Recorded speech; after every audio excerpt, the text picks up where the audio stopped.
Hello दोस्तों, नमस्कार। स्वागत है आप सभी का एजुकेशन मंत्रा में। दोस्तों, 69,000 शिक्षक भर्ती को लेकर कुछ बड़ी अपडेट्स निकल के आ रही हैं, उनके बारे में चर्चा करेंगे। सबसे पहले तो उत्तर कुंजी मामला और इसके बाद सीबीआई जांच संबंधी मामला। दो प्रकार के मुद्दे हैं जिनकी सुनवाइयां कंफर्म हो चुकी हैं। कल की तिथि में उनकी सुनवाइयां निश्चित हैं। इस पर हमने पहले भी बता दिया था कि सीबीआई जांच का मामला 6 अगस्त के लिए लगा है और उत्तर कुंजी मामला भी 6 अगस्त के लिए लगा है।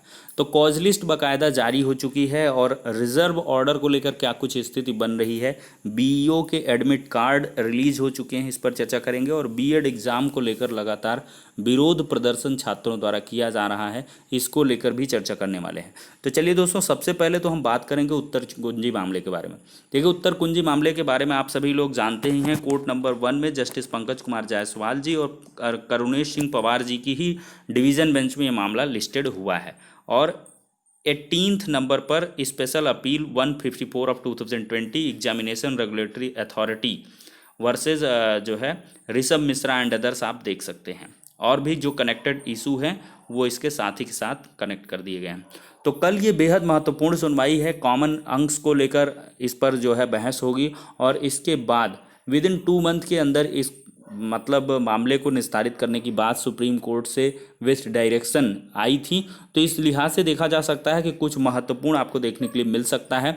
और पिछली जो सुनवाई हुई थी उसमें अर्जेंसी भी लगवाई गई थी ऋषभ मिश्रा एंड अदर्स के एडवोकेट्स के द्वारा। और इस मामले की अर्जेंसी को ही देखते हुए, इम्पोर्टेंस को देखते हुए 6 अगस्त के लिए जज साहब ने लगा दिया था अप्रोप्रिएट बेंच में। लेकिन क्या हुआ कि रोस्टर वगैरह में कोई परिवर्तन देखने के लिए नहीं मिला और इसके बाद पंकज कुमार जायसवाल जी ही इस मामले की सुनवाई करेंगे। अब देखिए, पंकज कुमार जायसवाल जी ने सिंगल बेंच के ऑर्डर को सेट असाइड नहीं करके उस पर जो है एंटरिम रोक लगा दी थी। अब इस पर उनको फाइनल बहस करवानी होगी कि क्या जो मतलब मामला गया था यूजीसी को, क्या वो फॉरवर्डेड मामला सही था। हालांकि उस आदेश पर उन्होंने स्थगनादेश लगाया था और इसके बाद subject to the final order जो है इस रेट पिटीशन के भर्ती प्रक्रिया प्रोसीड करने के लिए अनुमति दे दी थी। तो कुल मिलाकर देखते हैं दोस्तों क्या कुछ इस मामले में होगा। कल की सुनवाई बेहद महत्वपूर्ण है। वहीं पर अगर दूसरी ओर हम बात करेंगे तो सीबीआई जांच, नूतन ठाकुर की जो याचिका है, एडवोकेट हैं नूतन ठाकुर, तो उनके द्वारा इस मामले में लगातार 3 बार पैरवी की जा चुकी है और महाधिवक्ता तीनों बार प्रेजेंट नहीं रहे हैं। जो भी स्टैंडिंग काउंसिल रहे हैं उनके द्वारा ये कहा गया है महाधिवक्ता इस पर बहस करेंगे। लेकिन कल क्या है, एक बेहतर चीज़ ये है कि जो केस है वो काफ़ी नीचे लगा हुआ है, 76 नंबर पर है। और मुझे जहाँ तक लगता है इस मामले की सुनवाई बेहद ही मुश्किल है। अगर मेंशन वगैरह कराया जाएगा तो उस पर जो है संभव हो सकता है, अदरवाइज इस केस की सुनवाई नहीं होगी।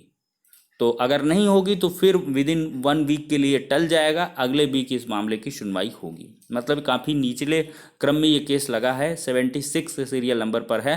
तो इस वजह से हमने कॉज लिस्ट को भी आपको नहीं दिखाया है कि आप लोग देख भी सकते हैं। तो इस पर भी जो है ज़्यादा चिंतित होने की आवश्यकता नहीं है, लेकिन मैटर की सुनवाई होगी, इसको लेकर बिल्कुल भी उम्मीद नहीं है।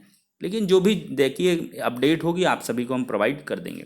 अब देखिए, एमआरसी मैटर को लेकर एक एप्लीकेशन लिस्टेड हुई है। देखिए उसमें क्या होता है, आईएम के माध्यम से फाइल की गई, लोहा सिंह पटेल एंड अदर्स, वो याचिका शो कर रही है। तो लोग क्या कर रहे हैं कि सोच रहे हैं कि सुनवाई होगी, सुनवाई नहीं होगी। आप देख रहे होंगे 156 ऑफ 2019 राघवेंद्र प्रताप सिंह वाली भी कई बार लिस्टेड हो जाती थी, उसमें आईए वगैरह फाइल की जाती थी।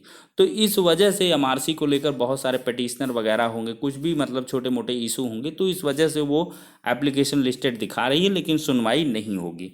तो कुल मिलाकर ये बात हो जाती है कल के निर्णायक मामलों के बारे में।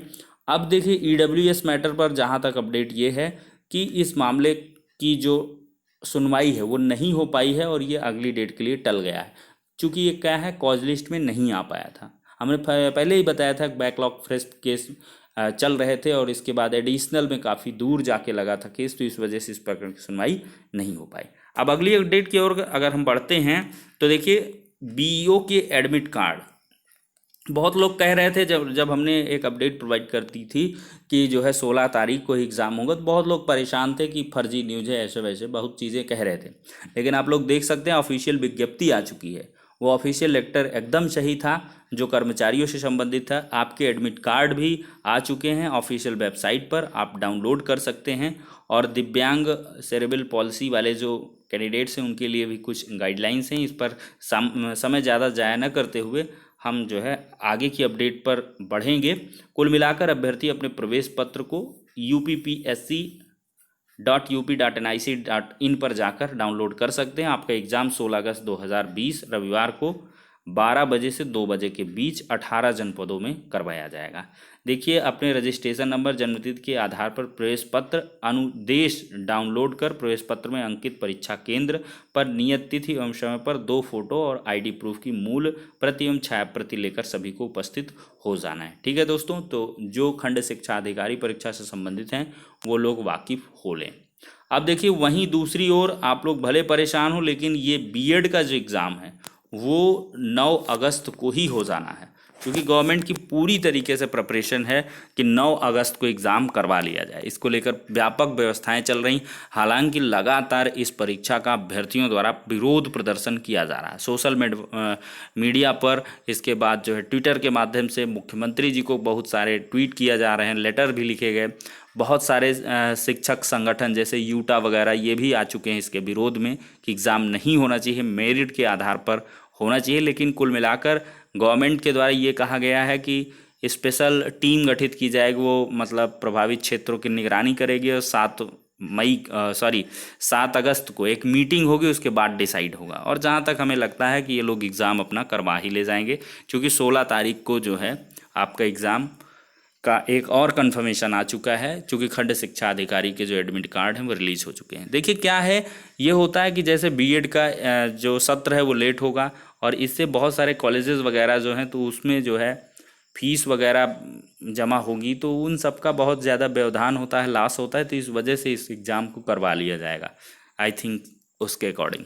तो अब बात करते हैं दोस्तों रिजर्व ऑर्डर को लेकर। देखिए, रिजर्व ऑर्डर को लेकर हमने पहले ही बताया था 10 से 15 अगस्त के बीच आपके ऑर्डर आने की पूरी पॉसिबिलिटी है।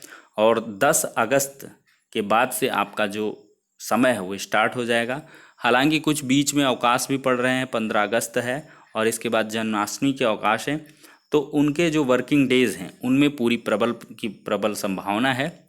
अदरवाइज़ फिर अगर कॉज लिस्ट में मेंशन वगैरह नहीं हो पाता है 10 तारीख वाली में, तो आपका ये मामला फिर जो है 15 के बाद भी आ सकता है। लेकिन जो स्थितियाँ बन रही हैं वो काफ़ी नज़दीक की हैं, पूरी संभावना है। पीक टाइम पे मामला चल रहा है, ये जल्द ही लिस्टेड हो सकता है, ऐसा एडवोकेट्स के द्वारा जो इन्फॉर्मेशन है वो प्रोवाइड कराया गया है, तो उसी के माध्यम से आप सभी को अवगत कराया जा रहा है। लेकिन आप लोग भी लगातार नज़र बनाए रखिए। कॉज लिस्ट में बहुत सारे लोगों के द्वारा 12 तारीख को बताया जा रहा है, लेकिन देखिए किसी को एग्जैक्ट नहीं मालूम है। जो फेयर बात बताएं तो किसी को एग्जैक्ट तरीके से नहीं मालूम है, स्पेकुलेशन है और इसी के आधार पर आपको बताया जा रहा है कि 10 to 15 इसके मिड में आपके आने की पूरी संभावना है। तो ये दोस्तों कुल मिला के सारी की सारी अपडेट्स थी जो समस्त प्रकरणों पर आधारित थी। तो अब नेक्स्ट वीडियो मिलते हैं, तब तक के लिए गुड नाइट, बाय बाय।